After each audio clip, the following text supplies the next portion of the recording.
صلی اللہ علیہ وسلم مسجد میں تشریف فرما تھے اور سارے صحابہ کرام بیٹھے ہوئے تھے۔ حضور صلی اللہ علیہ وسلم نے ارشاد فرمایا کہ وہ جو دروازہ ہے ابھی اس دروازے سے ایک جنتی شخص نے گزرنا ہے۔ تو ایک مدینہ کے رہنے والے آدمی آئے اور وہ اس دروازے سے گزرے۔ داڑھی میں وضو کا پانی ہے اور ہاتھ میں پانی کا لوٹا ہے۔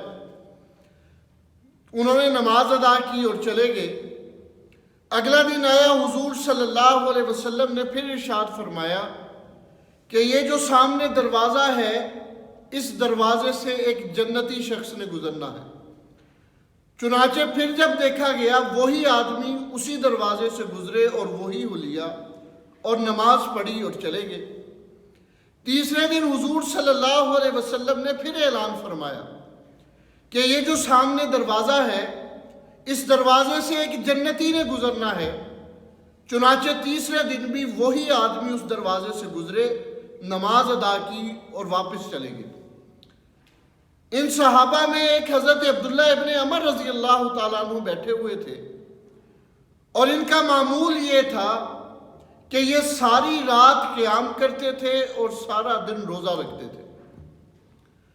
تو انہوں نے جب اس شخص کے بارے میں جنت کی بشارت سنی تو یہ اٹھے اور اس کے پیچھے چلے گئے اور جا کے کہنے لگے کہ کیا میں آپ کے پاس 3 دن کے لیے رہ سکتا ہوں؟ تو انہوں نے کہا جی ہاں آپ میرے پاس رہ سکتے ہیں۔ تو یہ عبداللہ ابن عمر فرماتے ہیں جب وہ لیٹے عشاء کی بعد تو میں بھی لیٹ گیا اور میں نے اپنے اوپر چادر جو ڈالی اس میں تھوڑا سا سوراخ کر لیا تاکہ میں دیکھوں یہ کون سا عمل کرتے ہیں۔ تو کہتے ہیں میرے دیکھتے ہی دیکھتے وہ جو جن کے بارے میں حضور نے بشارت دی تھی وہ سو گئے اور ساری رات سوئے رہے یہاں تک کہ فجر کے وقت اٹھے۔ تو کہتے میرے ذہن میں آیا کہ پہلی رات تھی شاید کوئی تھکاوٹ ہو اس لیے کوئی عمل نہیں کیا۔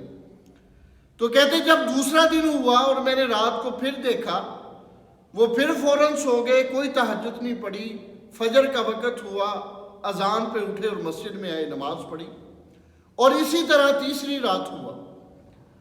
تو کہتے تیسرے دن جب میں آنے لگا تو میں نے ان سے کہا کہ آپ وہ کون سا خاص عمل کرتے ہیں کہ اللہ کے نبی صلی اللہ علیہ وسلم نے مسلسل 3 دن آپ کو جنت کی بشارت دی ہے؟ میں نے آپ کو رات کو نہ قرآن پاک پڑھتے دیکھا نہ نفل پڑھتے دیکھا۔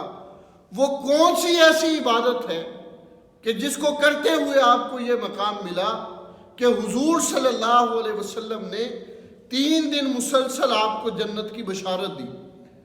تو حضرت عبداللہ ابن عمر فرماتے ہیں انہوں نے کہا کہ اور تو کوئی عمل نہیں، میں جو سمجھتا ہوں کہ جس عمل کی وجہ سے حضور صلی اللہ علیہ وسلم نے مجھے جنت کی بشارت دی ہے وہ یہ عمل ہے کہ میں رات کو جب سوتا ہوں تو میں اپنے دل کو صاف کر لیتا ہوں، سب لوگوں کو معاف کر کے سوتا ہوں۔